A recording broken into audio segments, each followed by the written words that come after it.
Louvado seja nosso Senhor Jesus Cristo. Para sempre seja louvado. Eu e minha casa serviremos ao Senhor. Inspirai, ó Deus, as nossas ações e ajudai-nos a realizá-las, para que em vós comece e para vós termine tudo aquilo que fizermos. Por Cristo nosso Senhor. Amém. Antes de iniciarmos a nossa reflexão da palavra, rezemos juntos a ladainha da humildade. Jesus, manso e humilde de coração, ouvi-me.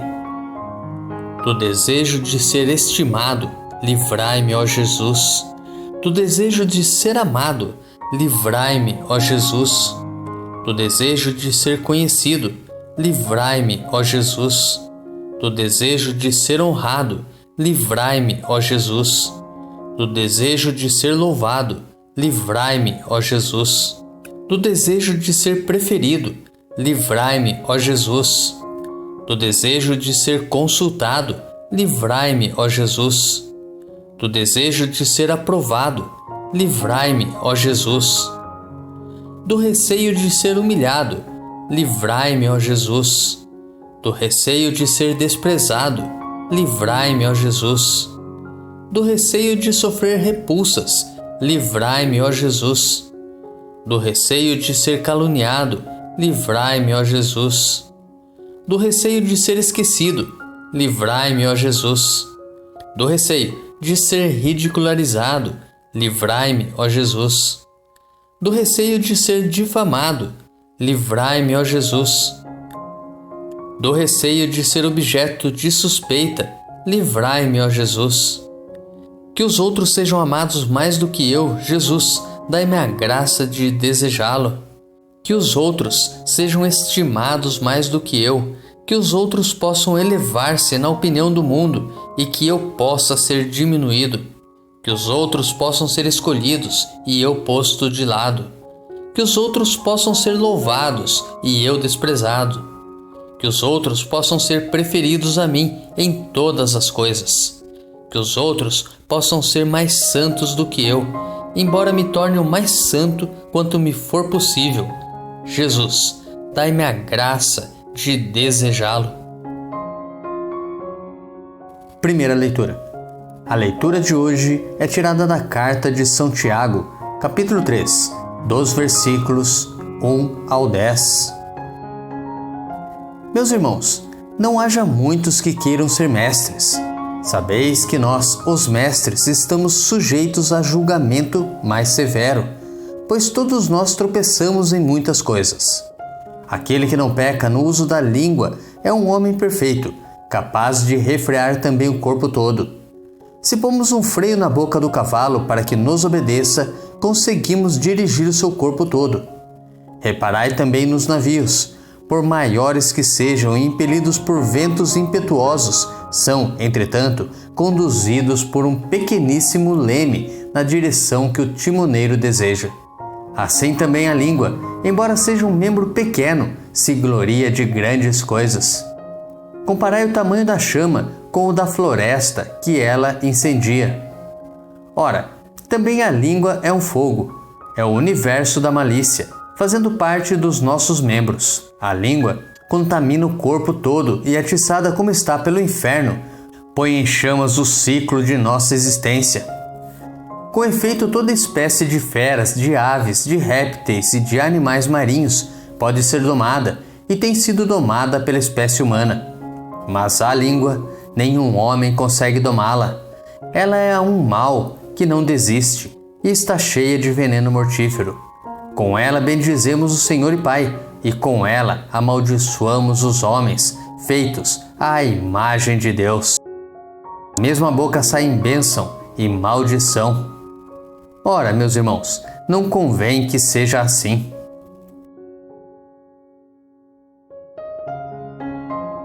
Nos preparemos para a reflexão da palavra, rezando juntos o Salmo responsorial retirado do Salmo 11. Com certeza, ó Senhor, nos guardareis. Senhor, salvai-nos, Já não há um homem bom, não há mais fidelidade em meio aos homens. Cada um só diz mentiras a seu próximo, com língua falsa e coração enganador.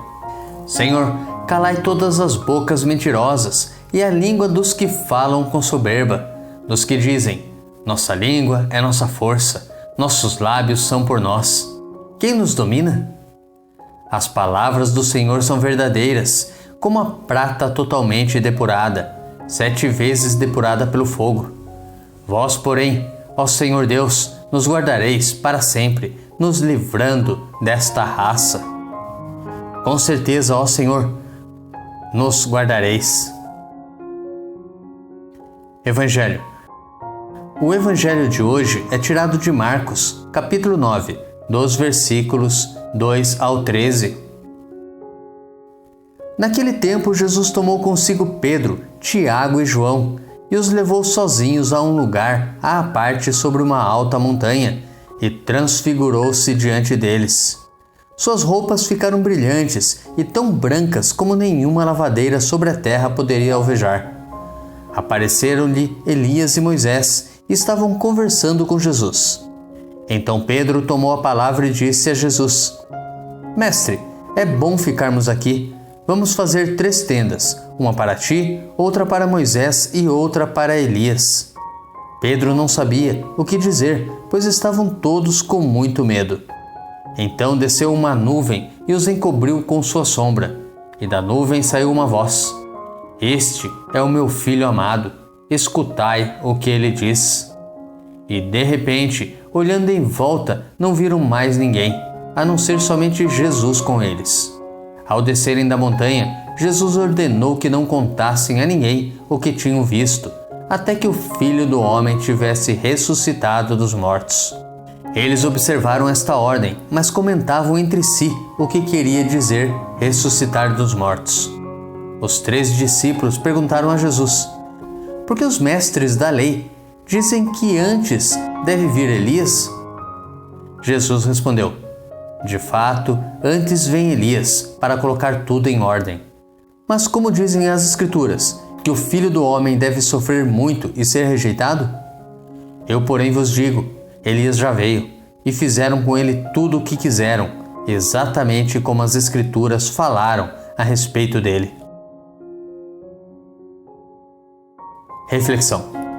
O seguimento de Cristo deve ser marcado pela realidade irrenunciável da cruz e da negação de si, na confiança e esperança de que todo esse processo conduz à ressurreição. No Evangelho de hoje, Jesus escolhe 3 de seus discípulos e se transfigura na presença deles, para oferecer-lhes, de modo prefigurativo, a visão clara e beatífica dos acontecimentos pós-pascais. Transfigurando-se na presença dos discípulos, Jesus revela-lhes o esplendor de seu corpo, coroado de glória, e antecipa-lhes misticamente a contemplação do mistério de sua ressurreição, para que encontrassem consolo e coragem no árduo caminho que haveriam de percorrer até a cruz. Também nós devemos nos recordar sempre de que a ressurreição precede o Calvário, e que quem morre com Cristo e por causa de Cristo, com Cristo ressuscita para a vida. Nossas cruzes e dificuldades são como um caminho que conduz à eterna alegria. Não desanimemos e não abandonemos a cruz, mas mantenhamo-nos sempre com os olhos fixos no Senhor ressuscitado. Mas e quanto a nós? Vimos na primeira leitura de hoje, no versículo 6, a seguinte passagem: Ora, também a língua é um fogo, é o universo da malícia. Fazendo parte dos nossos membros, a língua contamina o corpo todo, e atiçada, como está, pelo inferno, põe em chamas o ciclo de nossa existência. E no versículo 9, a seguinte passagem: Com ela bendizemos o Senhor e Pai, e com ela amaldiçoamos os homens, feitos à imagem de Deus. Mas e nós? Será que temos utilizado a nossa língua para amaldiçoar os homens, feitos à imagem de Deus? Será que temos amaldiçoado, falado mal do nosso próximo? Será que temos utilizado ferozmente nossa língua atiçada em chamas para ofender nossos governantes ou mesmo candidatos dos quais não gostamos? Será que isso é o caminho que nos leva ao céu?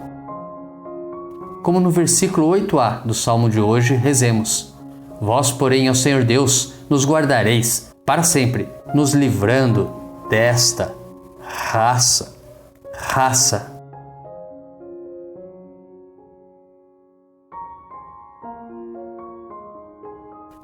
Deus te abençoe e te guarde.